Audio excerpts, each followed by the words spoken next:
نحمده ونصلي على رسوله الكريم أما بعد فأعوذ بالله من الشيطان الرجيم بسم الله الرحمن الرحيم سبحانك لا علم لنا إلا ما علمتنا إنك أنت العليم الحكيم اللهم إني أسألك علما نافعا السلام علیکم ورحمۃ اللہ وبرکاتہ۔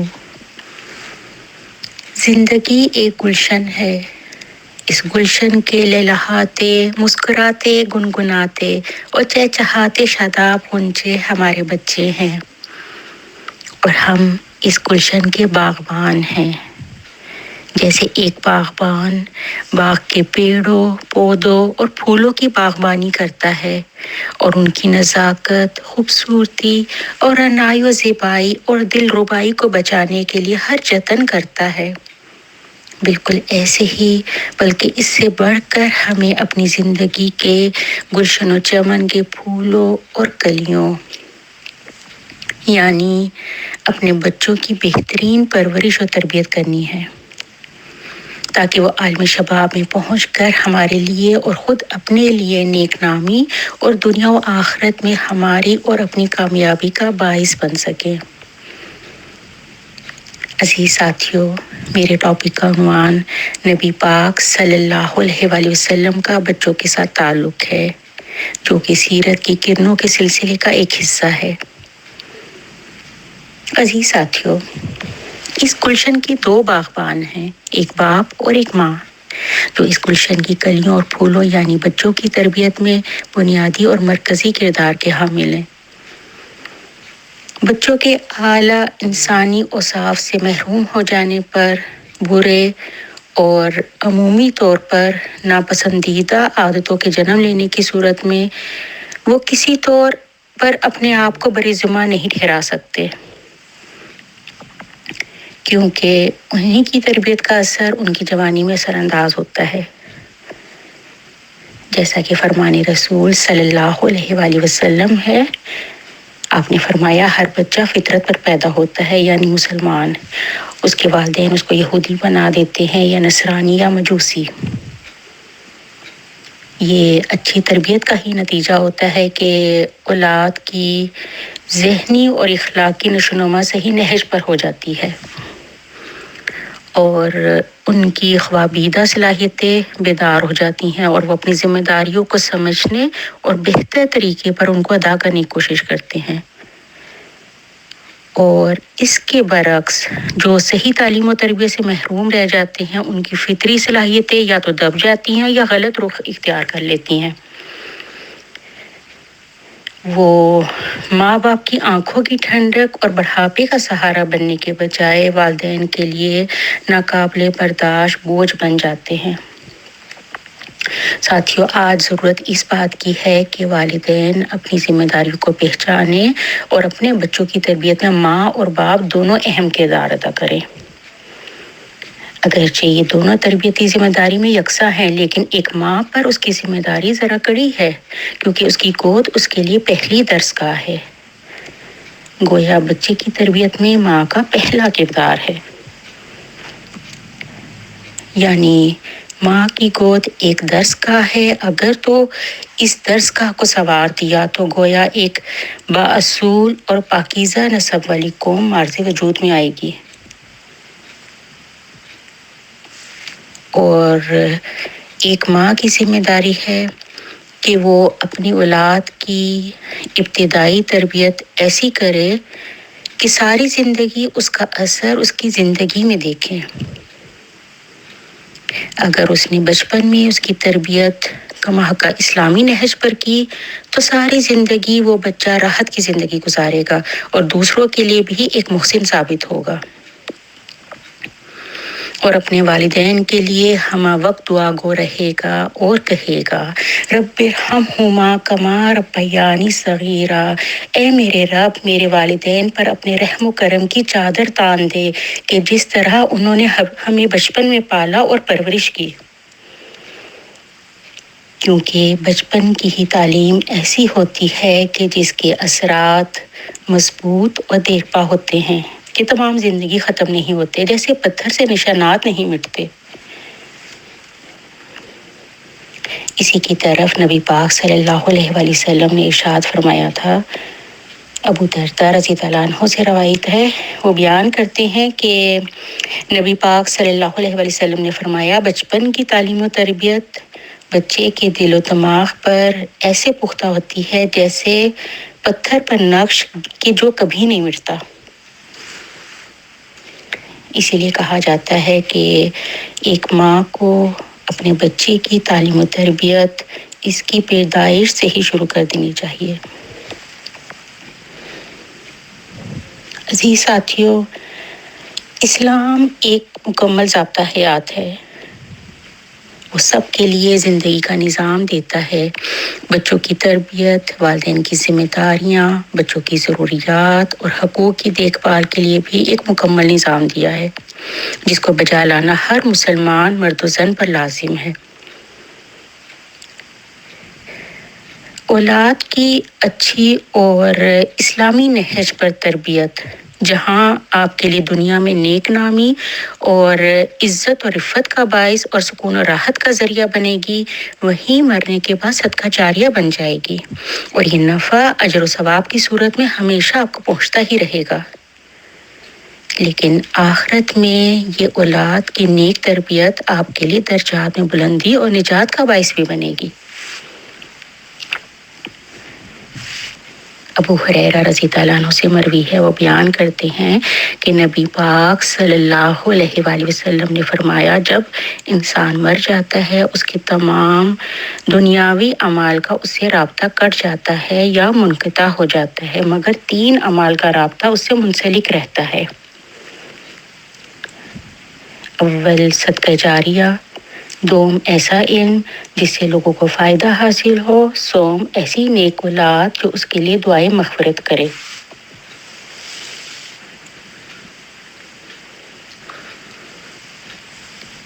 ایک ماں کی ذمہ داری کہ وہ پیدائش سے لے کر اس کی بلوغت تک اس کی تربیت اس انداز سے کرے کہ اس کے ہر پہلو میں اسلام کی جھلک نظر آئے، کیونکہ ایک ماں کی ذمہ داری کچھ باب سے سخت ہے، جیسا کہ نبی پاک صلی اللہ علیہ وآلہ وسلم نے فرمایا، عورت اپنے شوہر کے گھر کی محافظ یا نگران ہے اور وہ اس کے متعلق جواب دہ ہے۔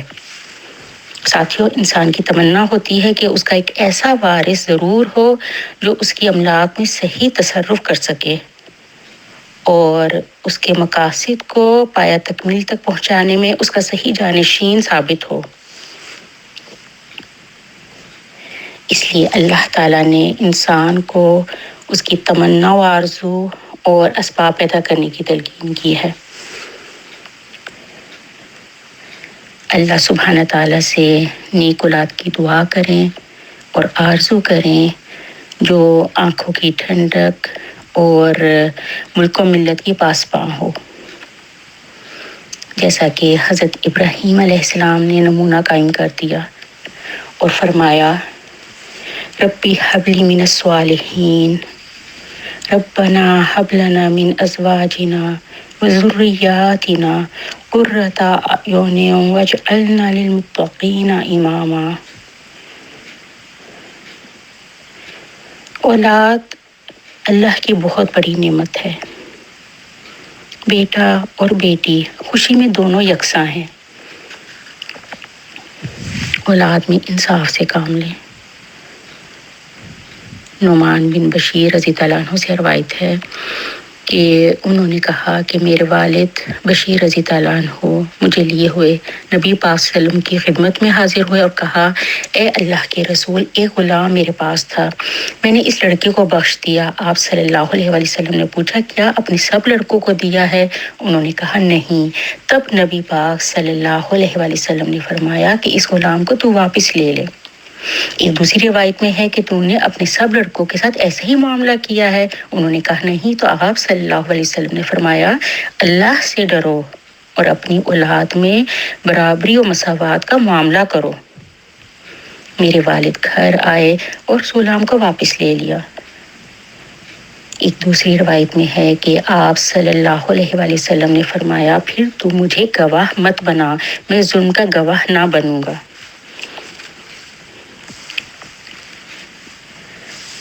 نبی پاک صلی اللہ علیہ وآلہ وسلم نے فرمایا، جس شخص کی کوئی بچی پیدا ہوئی اور اس نے جاہلیت کے طریقے پر زندہ دفن نہیں کیا اور نہ اس کو حقیر جانا اور نہ لڑکوں کو اس کے مقابلے میں ترجیح دی، تو ایسے لوگوں کو اللہ جنت میں داخل کرے گا۔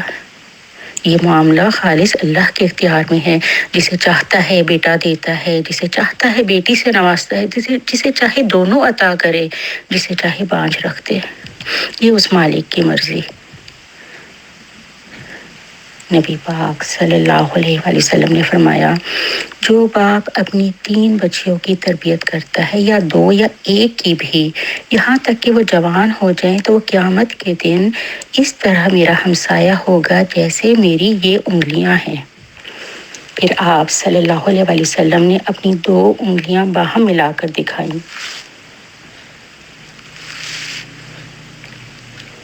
ہمارے پیارے نبی صلی اللہ علیہ وآلہ وسلم نے فرمایا، اپنی اولاد کو بھی عزت دو، پیار دو۔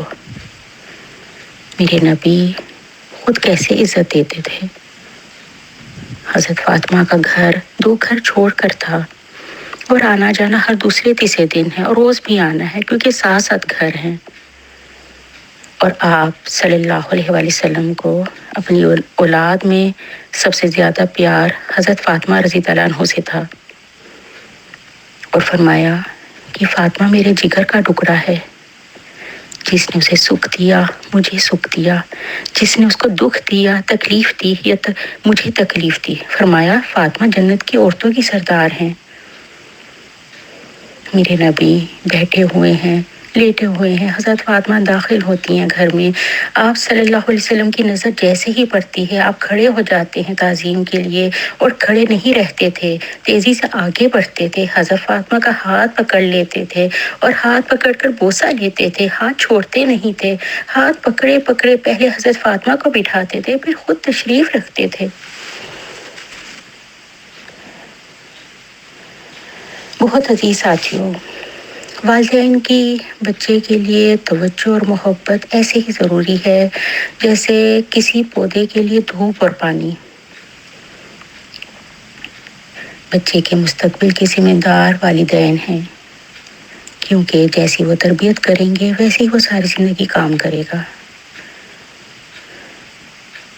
تربیت کے حوالے سے ہمیں اگر کہیں سے رہنمائی لینی ہے تو اس کے لیے ہمارے پیارے نبی صلی اللہ علیہ وآلہ وسلم کی حیات مبارکہ ہمارے لیے مشعل راہ ہے۔ تاریخ عالم اس محبت، پیار اور شفقت کی نظیر پیش کرنے سے قاصر ہے جو نبی پاک صلی اللہ علیہ وآلہ وسلم نے بچوں کے ساتھ کیا تھا۔ آپ صلی اللہ علیہ وآلہ وسلم نے اپنی گو مصروفیات اور ان گنت ذمہ داریوں کے باوجود اپنی مبارک زندگی کو جس حسن خوبی کے ساتھ گزارا، جب تک نسل انسانی کا وجود قائم ہے، بچوں سے محبت و الفت کا یہ کامل نمونہ شمع ہدایت بن کر چمکتا رہے گا۔ آپ صلی اللہ علیہ وآلہ وسلم کسی ماں کو دیکھتے کہ اپنے بچے کو پیار کر رہی ہے تو بہت متاثر ہوتے۔ ماؤں اور بچوں کی محبت کے قصے سنتے تو فرماتے، جسے اللہ اولاد کی محبت دے اور وہ اولاد کا حق بجا لائے، وہ دوزخ کی آگ سے محفوظ رہے گا۔ حضرت انس رضی اللہ عنہ سے روایت ہے کہ نبی پاک صلی اللہ علیہ وسلم نے ایک مرتبہ فرمایا، نماز کے وقت مقتدی عورتوں میں سے کسی کا بچہ روتا ہے تو میں نماز مختصر کر دیتا ہوں تاکہ بچے کی ماں بے چین نہ ہو۔ کوئی شخص جب پھل نظر کرتا تو آپ صلی اللہ علیہ وآلہ وسلم حاضرین میں سے سب سے پہلے بچوں کو بانٹتے تھے۔ ایک مرتبہ حضور پاک صلی اللہ علیہ وآلہ وسلم بچوں سے پیار محبت کر رہے تھے کہ کسی کی زبان سے نکلا، میرے 10 بچے ہیں، میں تو اپنے بچوں کو کبھی نہیں چومتا۔ نبی پاک صلی اللہ علیہ وسلم نے فرمایا، تمہارے دل سے اللہ محبت سلب کر لے تو میں کیا کر سکتا ہوں۔ ایک مرتبہ نبی پاک صلی اللہ علیہ وسلم نماز ادا فرما رہے تھے کہ حسین رضی اللہ عنہ جو اس وقت بچے تھے، آپ صلی اللہ علیہ وسلم کے کندھوں پر سوار ہو گئے۔ آپ صلی اللہ علیہ وسلم اتنی دیر تک سجدے میں رہے جب تک وہ خود نہیں اترے۔ غزوہ احد کے دوران 9 عمر بچے بھی جہاد کے شوق میں گھروں سے نکل کر مجاہدین کی صفوں میں شامل ہو گئے تھے۔ عزیز ساتھیوں، پیارے نبی صلی اللہ علیہ وسلم کو سارے عالموں کے لیے رحمت بنا کر بھیجا گیا تھا۔ حضرت انس رضی اللہ عنہ فرماتے ہیں، میں نے 10 سال نبی پاک صلی اللہ علیہ وسلم کی خدمت کی۔ آپ نے مجھے کبھی اف تک نہیں فرمایا، کسی کام کرنے میں یہ نہیں فرمایا کہ کیوں کیا، اور نہ کرنے پر یہ نہیں فرمایا کہ کیوں نہیں کیا۔ حضرت عبداللہ بن عباس رضی اللہ عنہ سے روایت ہے، آپ صلی اللہ علیہ وسلم نے فرمایا، وہ شخص ہم میں سے نہیں ہے جو چھوٹوں پر رحم نہ کرے اور بڑوں کی عزت نہ کرے، نیکی کا حکم نہ دے اور برائی سے نہ روکے۔ نبی پاک صلی اللہ علیہ وسلم دنیا میں سب سے زیادہ بچوں پر شفقت فرمانے والے تھے۔ رحم، شفقت، محبت، یہ سب بنیادی طور پر وہ میٹیریل ہے جس سے بنیادی طور پر بچے کی شخصیت کی تعمیر کرتے ہیں۔ بچوں کو اپنی شفقت سے موٹیویٹ کرنے کا انداز حضرت انس رضی اللہ عنہ فرماتے ہیں کہ نبی پاک صلی اللہ علیہ وسلم انصار کے پاس تشریف لے جاتے، ان کے بچوں کو سلام کرتے، ان کے سر پر دست شفقت رکھتے اور ان کے لیے دعا فرمایا کرتے تھے۔ ساتھیوں، یہ وہ عمل ہے جس سے بچہ ہر صورت محبت میں گرفتار ہوگا۔ نبی پاک صلی اللہ علیہ وسلم کا یہ بھی معمول تھا کہ جو سب سے چھوٹا بچہ ہوتا تھا اسے سب سے پہلے پھل دیا کرتے تھے۔ عبداللہ بن حارث رضی اللہ عنہ فرماتے ہیں کہ نبی پاک صلی اللہ علیہ وسلم حضرت عبداللہ، حضرت عبید اللہ، حضرت عباس رضی اللہ عنہما کہ دیگر صاحبزادگان کو ایک صف میں کھڑا کرتے اور فرماتے تھے کہ جو میرے پاس پہلے آئے گا اسے یہ ملے گا، یعنی کوئی چیز نبی پاک صلی اللہ علیہ وسلم کے دست مبارک میں ہوتی۔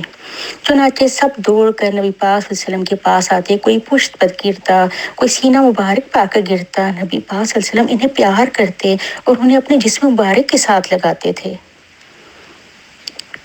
ساتھیوں، یہ وہ لمس ہے جس سے بچہ آپ کی محبت میں، پھر آپ کی فرما برداری میں گرفتار ہوتا ہے۔ بنیادی طور پر بچہ محبت چاہتا ہے۔ حسن سلوک کا یہ حصار ایسا حصار ہے کہ جس کو اگر سمیٹ لیا تو وہ پھلدار بن جائے گا۔ اس لیے والدین کو اس بات کا گہرا احساس ہونا چاہیے کہ انسان کو اللہ سبحانہ تعالیٰ نے اشرف المخلوقات بنایا ہے۔ تمام مخلوقات میں انسان سب سے افضل ہے۔ پھر انسان جب پیدائش کے مراحل سے گزر بیٹھتا ہے تو اللہ تعالیٰ اس کے اندر 2 طرح کی صلاحیتیں رکھی ہوتی ہیں۔ ایک تو اس کے اندر قدرتی فطری صلاحیتیں ہیں، اور دوسری وہ صلاحیتیں جو اس نے محنت کر کے، کوشش کر کے پروان چڑھانی ہے۔ قدرتی اور فطری صلاحیتیں تو اللہ کی طرف سے ودیت کر دی جاتی ہیں۔ آگے کسبی اور محنت کی صلاحیتوں کی بنیادیں وہ والدین نے فراہم کرنی ہوتی ہیں تاکہ جس نہج پر وہ بچے کو لے جانا چاہتے ہیں وہ ان 2 کمبینیشن کے ساتھ، فطری اور محنتی صلاحیتوں کے ساتھ آگے پروان چڑھے گا۔ اس لیے نبی پاک صلی اللہ علیہ وسلم نے چند بنیادی باتیں ارشاد فرمائی ہیں۔ یہ کوئی عام بات نہیں تھی کہ جو کوئی ہمارے چھوٹوں پر رحم نہیں کرتا اور ہمارے بڑوں کی تکریم نہیں کرتا وہ ہم میں سے نہیں، کیونکہ چھوٹا بچہ اس بات کا حق رکھتا ہے کہ چونکہ اس نے ابھی پروان چڑھنا ہے، وہ ایک کومپل کی طرح ہے، ایک تناور درخت بننا ہے، ابھی اس کی بڑی حفاظت کی بھی ضرورت ہے، اس پر نرمی کی ضرورت ہے، اس پر شفقت کی ضرورت ہے، اس کو زیادہ سے زیادہ مانوس کرنے کی ضرورت ہے۔ پیاری ساتھیوں، نبی پاک صلی اللہ علیہ وآلہ وسلم کی سیرت مبارکہ کا مطالعہ کریں تو بچپن، جوانی، بڑھاپا بھی آتا ہے۔ تینوں اعتبار سے قرآن نے کہہ دیا لقد کان لکم فی رسول اللہ اسوۃ حسنہ. نبی پاک صلی اللہ علیہ وسلم کی تمام زندگی میں تمام مقامات پر اسوہ حسنہ نظر آئے گا. بچوں کی تعلیم و تربیت کی بنیاد شفقت و مانوسیت ہے. شفقت و مانوسیت کے دینے میں اگر کامیاب نہیں ہوئے تو تربیت کے اعلیٰ مراحل پر فیض نہیں ہو سکتے.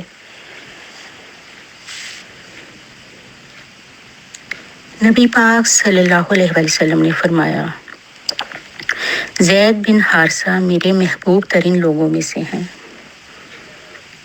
صحیح بخاری میں ہے. زمانہ جاہلیت میں ایک سودا نامی خاتون اپنے 8 سالہ بچے کے ساتھ ایک حملے میں بچھڑ گئی. اس حملے میں مال لوٹا گیا، بچوں کو غلام بنا لیا. ان بچوں میں یہ 8 سالہ بچہ زید بن حارثہ بھی تھا. اس نو عمر لڑکے کا تعلق عرب کے مشہور قبیلے بنو کعب سے تھا. سودا جب خالی ہاتھ واپس آئی تو اپنے شوہر کے پاس تو اسے بے حد رنج ہوا. باپ کا بیٹے کی جدائی میں برا حال ہو گیا. اس نے خاندان میں مختلف ذرائع سے معلوم کرنے کی کوشش کی کہ ان کا بیٹا کہاں ہے، مگر ان کو زید کے بارے میں کچھ معلوم نہ ہو سکا. ساتھیو، طائف عرب کا معروف شہر جہاں ہر سال ایک بڑا میلہ لگتا تھا. دیگر اشیاء تجارت کے ساتھ ساتھ غلاموں کی ایک منڈی بھی لگتی تھی. دور دور سے شعراء بھی آتے، اپنے اشعار سناتے اور لوگوں سے داد پاتے تھے.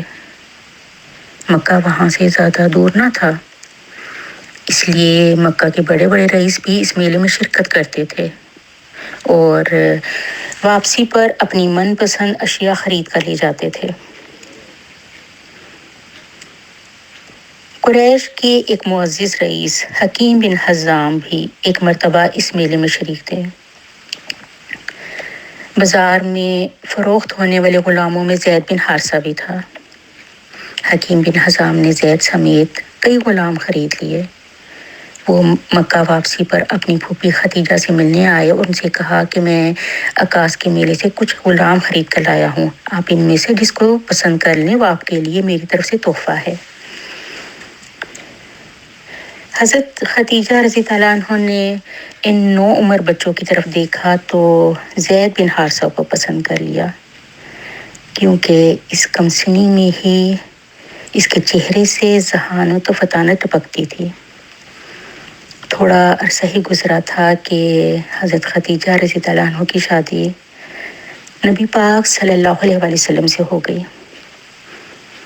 اب انہوں نے اپنے شوہر نامدار نبی پاک صلی اللہ علیہ وسلم کو تحفہ دینا چاہا تو اپنے پسندیدہ غلام زید بن حارثہ کو بطور تحفہ ان کی خدمت عالیہ میں پیش کیا. اب زید بن حارثہ کائنات کے سب سے بڑے انسان کی تربیت میں تھا. وہ ان کا غلام تھا، لیکن آقا غلام والا روایتی رشتہ ہرگز نہ تھا. آقا بے حد شفقت محبت کرنے والے تھے. انہوں نے زید سے اتنا کریمانہ سلوک کیا کہ گویا وہ گھر ہی کا ایک فرد ہے. ساتھیوں، جسے محمدی اخلاق سے مستفید ہونے کا تجربہ ہو جائے اس کی خوش قسمتی کے کیا کہنے. ادھر زید کی والدہ کا صدمے سے برا حال تھا. اسے اپنا بیٹا بھلا کیسے بھول سکتا تھا. زید کا والد حارثہ بھی مرد ہونے کے باوجود اپنے بیٹے کے لیے بہت بے قرار تھا. اس نے تمام علاقوں میں زید کی گمشدگی کی خبر پہنچا دی تھی تاکہ کہیں سے اسے اپنے بیٹے کی اطلاع مل جائے. اس نے معقول رقم کا بندوبست بھی کر رکھا تھا تاکہ جس شخص کے پاس بھی اس کا بیٹا موجود ہو وہ اسے فدیہ دے کر اپنے بیٹے کو چھڑا لائے. بیٹے کی محبت میں اس نے اشعار بھی کہے جس میں اس نے اپنے بیٹے کی جدائی میں مسلسل رونے کا ذکر کیا اور اپنی بے بسی کا اظہار کیا اور بڑی حسرت سے کہا کہ کاش مجھے میرے لختے جگر کا پتہ چل جائے تو میں اسے فوراً چھڑا لاؤں. ساتھیوں، مکہ مکرمہ میں ہر سال عرب کے کونے کونے سے لوگ حج کے لیے آتے تھے. ایک مرتبہ زید کی قوم کے کچھ لوگ حج کرنے آئے تو بیت اللہ کے طواف کے دوران ان کی نگاہیں زید پر پڑیں۔ انہوں نے زید کو پہچان لیا اور زید نے بھی انہیں پہچان لیا۔ آپس میں باتیں ہوئیں، خیر خیریت پوچھی، جملہ حالات دریافت کیے، پھر وہ لوگ اپنے وطن واپس چلے گئے۔ انہوں نے جاتے ہی حارثہ کو بتایا کہ تمہارا بیٹا مکہ میں ہے اور بخیر و عافیت زندگی بسر کر رہا ہے۔ حارثہ کی نیند اڑ گئی۔ اس نے فوراً اپنے بھائی کعب کو ساتھ لیا اور ایک معقول رقم لے کر مکہ مکرمہ کی طرف روانہ ہو گیا۔ مکہ پہنچ کر وہ فوراً نبی پاک صلی اللہ علیہ وسلم کی خدمت میں حاضر ہوا اور عرض کیا کہ اے آل عبد المطلب، تم لوگ بیت اللہ کے ہمسائے ہو، تمہارے اخلاق بلند ہیں، تمہارے کردار کا پورا جزیرہ عرب متعارف ہے، تم غریب لوگوں کو کھانا کھلاتے ہو، اگر کوئی سائل تمہارے دروازے پہ آ جائے تو اسے خالی ہاتھ نہیں لوٹاتے۔ ہم آپ کی خدمت میں اپنے بیٹے کی رہائی کے لیے حاضر ہوئے ہیں، فدیے کی رقم ہمارے پاس موجود ہے، ہم پر احسان فرمائیے اور ہمارے بیٹے کو ہمارے حوالے کر دیجیے۔ پیارے نبی صلی اللہ علیہ وآلہ وسلم نے ان سے پوچھا کہ تم کون سے بیٹے کی بات کر رہے ہو؟ انہوں نے کہا ہم زید بن حارثہ کی بات کر رہے ہیں۔ ارشاد فرمایا تم فدیے کی بات کرتے ہو، میں تم سے اس سے بھی زیادہ بہتری کی بات کہتا ہوں۔ حارثہ اور اس کا بھائی کعب کہنے لگے ارشاد فرمائیے، آپ کیا تجویز دیتے ہیں؟ پیارے نبی صلی اللہ علیہ وآلہ وسلم نے ارشاد فرمایا اپنے بیٹے کو اختیار دے دو کہ وہ جسے چاہے پسند کر لے۔ اگر اس نے تمہارے ساتھ جانا پسند کیا تو پھر مجھے تمہارے مال کی کوئی ضرورت نہیں، اور اگر اس نے میرے پاس ہی رہنا پسند کر لیا تو پھر اسے اس کی مرضی کے خلاف زبردستی تمہارے حوالے نہیں کر سکتا۔ وہ دونوں یکسباں ہو گئے اور کہنے لگے کہ آپ صلی اللہ علیہ وسلم نے تو یہ انصاف سے بھی بڑھ کر بات کی ہے۔ اللہ کے رسول صلی اللہ علیہ وسلم نے زید کو بلوا بھیجا، وہ آ گئے تو ان سے پوچھا زید کیا تم جانتے ہو کہ یہ دونوں کون ہیں؟ انہوں نے کہا جی ہاں، یہ میرے والد حارثہ ہیں اور یہ میرے چچا کعب ہیں۔ ارشاد ہوا کہ میں تم کو اختیار دیتا ہوں، چاہو تو ان کے ساتھ چلے جاؤ اور چاہو تو میرے پاس ٹھہر جاؤ۔ زید نے بلا تحمل کہا کہ میں آپ کو چھوڑ کر کہیں نہیں جانا چاہتا۔ زید کا باپ کہنے لگا زید تمہارا ستیہ ناز ہو، تم اپنے ماں باپ کے مقابلے میں غلامی کو پسند کر رہے ہو۔ زید نے کہا جی ہاں، میں نے اس عظیم شخصیت میں ایسی اعلیٰ صفات پائی ہیں کہ ان سے جدا ہونا ہرگز پسند نہیں کرتا۔ نبی پاک صلی اللہ علیہ وآلہ وسلم نے زید کو دیکھا تو اس کا ہاتھ پکڑ کر بیت اللہ میں تشریف لے گئے۔ حجر اسود کے سامنے قریش کے بڑے بڑے لوگ بیٹھے ہوئے تھے۔ آپ نے ان کو مخاطب کر کے فرمایا سردارانی قریش تم گواہ ہو جاؤ، آج سے زید میرا بیٹا ہے، میں اسے وراثت پاؤں گا، یہ مجھ سے وراثت پائے گا۔ اس دن کے بعد زید کا نام مکہ مکرمہ میں زید بن حارثہ کے بجائے زید بن محمد پکارا جانے لگا، اور یہ نام اس وقت تک معروف رہا جب تک اللہ تعالیٰ نے قرآن کریم میں منہ بولے بیٹے کے بارے میں احکام نازل نہ فرما دیے۔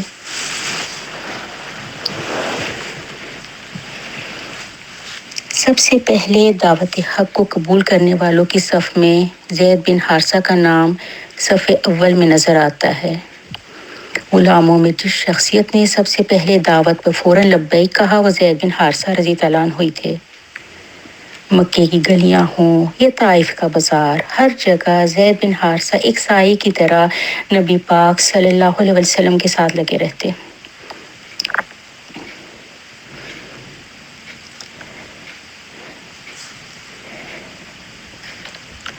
آپ صلی اللہ علیہ وسلم زید بن حارثہ سے بے پناہ محبت کرتے تھے، اور آپ صلی اللہ علیہ وسلم کا نوجوانوں پر اعتماد و بھروسہ بھی بہت تھا۔ صحیح بخاری کی حدیث کے مطابق آپ صلی اللہ علیہ وسلم نے اپنے آخری لشکر کو اسامہ بن زید رضی اللہ عنہ کی قیادت میں روم کی طرف روانہ کرنے کا فیصلہ فرمایا۔ حضرت اسامہ رضی اللہ عنہ کی عمر ابھی چھوٹی تھی۔ بعض لوگوں نے ان کی نوعمری کو نقطہ چینی کا نشانہ بنایا تو ارشاد فرمایا کہ تم لوگ اس کی سپہ سالاری پر تانا زنی کر رہے ہو، ان سے پہلے تم ان کے والد زید بن حارثہ رضی اللہ عنہ کی سپہ سالاری پر بھی تانا زنی کر چکے ہو۔ اللہ کی قسم وہ سپہ سالاری کے اہل تھے اور میرے نزدیک محبوب ترین لوگوں میں سے تھے، اور ان کے بعد یہ بھی میرے محبوب ہیں۔ اللہ کی کروڑ رحمتیں زید بن حارثہ رضی اللہ عنہ پر ہوں، وہ نبی پاک صلی اللہ علیہ وآلہ وسلم کے محبوب ترین لوگوں میں سے ایک تھے۔ 3 مثالیں 3 صحابہ کی۔ پہلی ایگزامپل عبداللہ بن عمر رضی اللہ عنہ، جو عمر ابن خطاب رضی اللہ عنہ کے بیٹے تھے۔ ان کو فقیہ الامہ کہا جاتا ہے، یعنی امت کا سب سے سمجھدار انسان۔ اسی طرح فقہ آتا ہے، یعنی سب سے بڑی قرآن و حدیث کا علم رکھنے والے، سمجھ رکھنے والے۔ جب نبی پاک صلی اللہ علیہ وآلہ وسلم کی وفات ہوئی، ان کی عمر 18 سے 19 سال تھی، یعنی نوجوانی میں انہوں نے اپنے آپ کو کتنا ڈیولپ کر لیا تھا۔ دوسری مثال اسامہ بن زید، ایک صحابی تھے۔ یہ ایک فوج کی سپہ سالار تھے، لیڈر تھے اس زمانے کے۔ ان کی عمر 17 برس تھی۔ تیسری ایگزامپل عبداللہ بن عباس رضی اللہ عنہ، یہ اللہ کے نبی کے چچا کے بیٹے تھے۔ جب آپ صلی اللہ علیہ وسلم کی وفات ہوئی تو حضرت عمر رضی اللہ عنہ نے انہیں اپنی شورا میں شامل کر لیا، اپنی خلافت میں۔ شورا کا ممبر جسے مشورہ کیا جاتا ہے، جسے عمر بن خطاب گائیڈ لائن لیا کرتے تھے، ان کو مفسر القرآن کہا جاتا ہے۔ نبی پاک صلی اللہ علیہ وآلہ وسلم کی وفات کے وقت ان کی عمر 13 برس تھی۔ سورہ تحریم میں ہے، اے ایمان والو، اپنے آپ اور اپنے گھر والوں کو آگ سے بچاؤ جس کا ایندھن انسان اور پتھر ہیں، اور جس پر تند خو اور سخت مزاج فرشتے مقرر ہیں۔ اللہ ان کو جو حکم دیتا ہے وہ اس کی نافرمانی نہیں کرتے، اور جو انہیں حکم ملتا ہے اس کی تعمیل کرتے ہیں۔ اس آیت مبارکہ میں اپنے اہل کو آگ سے بچانے کا حکم ارشاد ہوا ہے، جو کہ صرف اللہ تعالیٰ کی اطاعت سے ہی ممکن ہے، اور اس کا تقاضا یہ ہے کہ اللہ کی اطاعت کے کاموں کی معرفت حاصل کی جائے، جو تعلیم کے بغیر ناممکن ہے۔ اولاد بھی اہل میں داخل ہے۔ آیت مبارکہ کی روح سے ان کی تعلیم و تربیت اور نیک کاموں اور اللہ اور اس کے رسول کے احکام بجا لانے پر انہیں آمادہ کرتے رہنا اور شوق دلانا بھی لازم ٹھہرا، اور گناہوں، نافرمانیوں، خرابیوں، شرارتوں سے انہیں دور رکھنا بھی آیت کریمہ کی روح سے ضروری ہے، تاکہ انہیں عذاب جہنم سے بچایا جا سکے۔ جامعہ ترمذی اور مستند احمد کی حدیث ہے، ایک نصیحت جو نبی پاک صلی اللہ علیہ وسلم نے عبداللہ بن عباس رضی اللہ عنہ کو کی تھی۔ عبداللہ بن عباس رضی اللہ عنہ چھوٹے تھے، آپ صلی اللہ علیہ وسلم کے ساتھ ایک مرتبہ اونٹ پر سواری کر رہے تھے۔ 10 باتوں کی تربیت اور تعلیم دی۔ عبداللہ بن عباس رضی اللہ عنہ فرماتے ہیں، ایک مرتبہ میں نبی پاک صلی اللہ علیہ وسلم کے ساتھ سواری پر بیٹھا تھا۔ آپ نے فرمایا، اے پیارے بچے، تم اللہ کے احکام کی حفاظت کرو، وہ تمہاری حفاظت کرے گا۔ تم اللہ کے احکام کی حفاظت کرو، تم مشکل میں اس کو اپنے ساتھ پاؤ گے، اس کی مدد تمہارے ساتھ حاضر رہے گی۔ جب تم کوئی سوال کرو اللہ سے کرنا، جب مدد طلب کرو اللہ سے کرنا۔ یاد رکھو، ساری دنیا بھی اگر تمہارے خلاف جمع ہو جائے گی تمہیں نقصان نہیں پہنچا سکتی سوائے جو اللہ چاہے، اور پوری دنیا بھی جمع ہو جائے گی تمہیں فائدہ نہیں پہنچا سکتی سوائے جو اللہ نے جو لکھ رکھا ہے۔ اور پھر فرمایا، خوشحالی میں اسے یاد رکھو، وہ تنگ دستی میں تمہیں یاد رکھے گا۔ یاد رکھو، جو چیز تمہیں نہیں ملی وہ تمہیں نہیں ملنے والی تھی، اور جو چیز تمہیں مل گئی اسے تم سے کوئی نہیں چھین سکتا۔ اور پھر فرمایا یاد رکھو اللہ کی مدد صبر کے ساتھ ہے، کوشش تکلیف کے ساتھ ہے اور آسانی تنگی کے ساتھ ہے۔ قرآن پاک میں ہے تمہارے لیے اولاد اور مال آزمائش ہیں، یعنی ہم اولاد کی کیسی تربیت کرتے ہیں، کیا کوشش ہے، جب دنیا سے چھوڑ کر جائیں گے کیسا چھوڑ کر جائیں گے۔ حضرت یعقوب علیہ السلام نے کہا میرے بچوں میرے جانے کے بعد کس کی عبادت کرو گے؟ بچوں نے کہا ہم حضرت ابراہیم علیہ السلام کے رب، حضرت اسماعیل علیہ السلام کے رب، حضرت اسحاق کے رب کی عبادت کریں گے، ایک اللہ کی عبادت۔ تم میں سے ہر ذمہ داری کی بوجھ ہوگی۔ والدین ہونے کے ناطے ہمارا فرض ہے کہ اولاد کی تربیت اسلام کے مطابق کریں۔ صحیح بخاری کی روایت ہے اللہ جب کسی کو ماتحت لوگ دیتا ہے تو وہ ان کو نصیحت نہ کر کے تعلیم و تربیت نہیں کرتے، اگر بگڑ جاتے ہیں تو ایسا شخص جنت کی خوشبو بھی نہیں سونگھے گا۔ اس بات کو سمجھ لیں کہ اولاد جنت میں جانے کا سبب بھی ہے اور نہ جانے کا بھی۔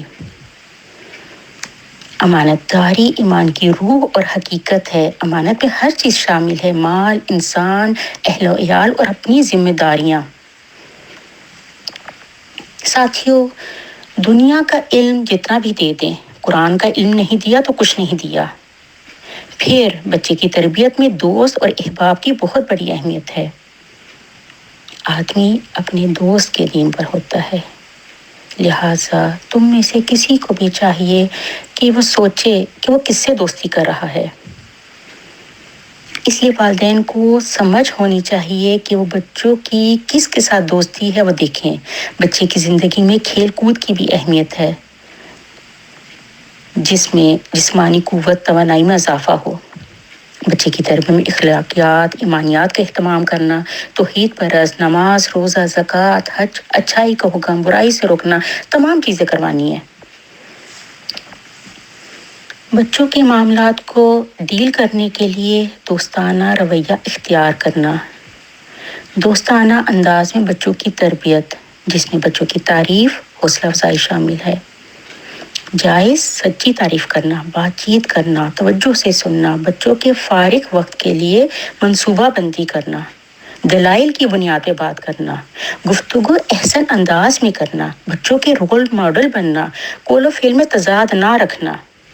ساتھیوں، اگر آپ چاہتے ہیں کہ بچے آپ کے دوست بنیں تو آپ کو اپنی غلطیوں کو تسلیم کرنا پڑے گا۔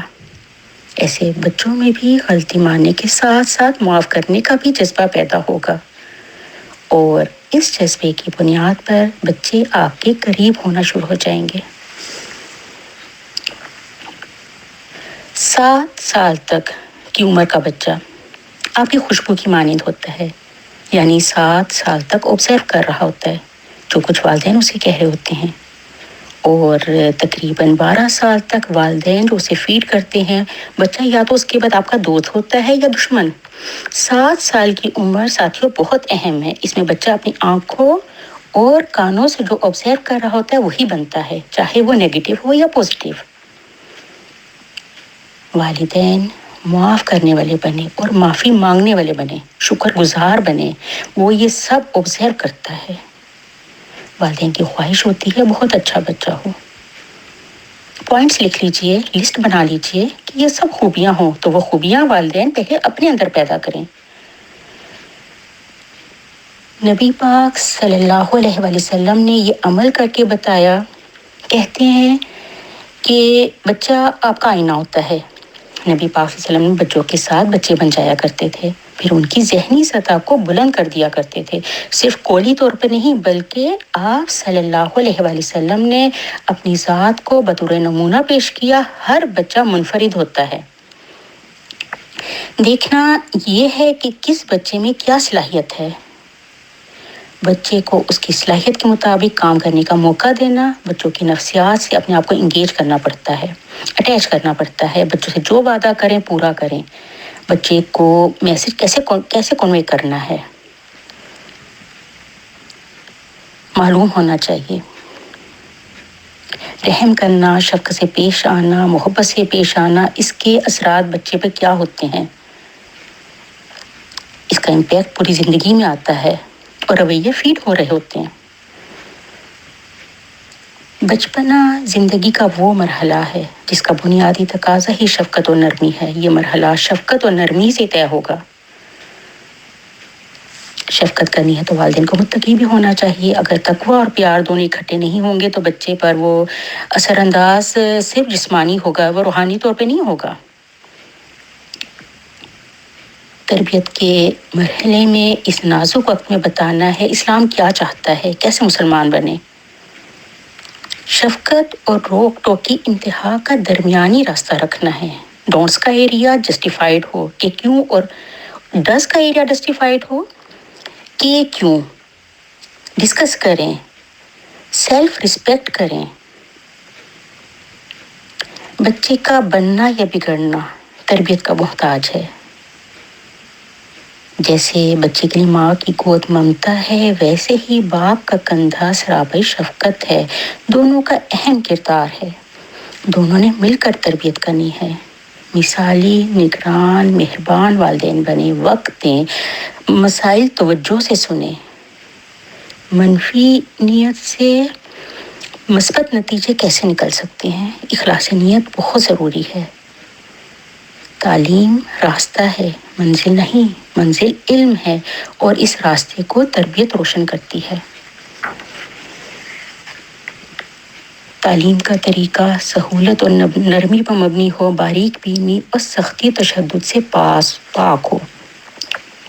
انداز، لہجہ، آواز، الفاظ سب میں شدت ہوگی تو دل سوزی اور خالص خیرخواہی بھی ختم ہو جائے گی۔ سیکھنے والے میں بھی رد عمل پیدا ہوگا۔ اللہ کی رضا، اسلام میں داخلہ، جنت کا انعام، ان سب کا راستہ ایک اور صرف ایک ہے، محمد صلی اللہ علیہ وآلہ وسلم کی اطاعت اور اتباع۔ آپ صلی اللہ علیہ وسلم کی اطاعت ہی اللہ کی اطاعت ہے۔ آپ صلی اللہ علیہ وسلم کا اتباع ہی اللہ کی محبت ہے۔ جس کو پیارے نبی صلی اللہ علیہ وآلہ وسلم سے محبت ہو، وہ زیادہ سے زیادہ آپ صلی اللہ علیہ وآلہ وسلم کے رنگ میں رنگ جانے میں لگا رہے گا، ہر ادا کو اختیار کرے گا، ہر نقش قدم پر چلے گا۔ ہر ایسا علم جو نفع دے اس کا نفع جاری رہے گا، لیکن جو دوسروں کے لیے آخرت کا نفع کا سامان کرے اس کی کیا حد اور حساب ہے۔ اولاد کو صالحہ بنائیں تو نسل در نسل ان کے عمل صالحہ کا بھی نفع۔ اللہ سبحانہ تعالی ہم سب کو اولاد کی صحیح تربیت کرنے کی توفیق عطا فرمائے، سب کو قرآن و سنت کا صحیح علم حاصل کرنے کی توفیق عطا فرمائے، جب تک زندہ رکھے، اسلام اور ایمان پر زندہ رکھے، ایمان پر خاتمہ ہو۔ سبحانک ربک رب العزت عما یصفون وسلام علی المرسلین والحمد للہ رب العالمین۔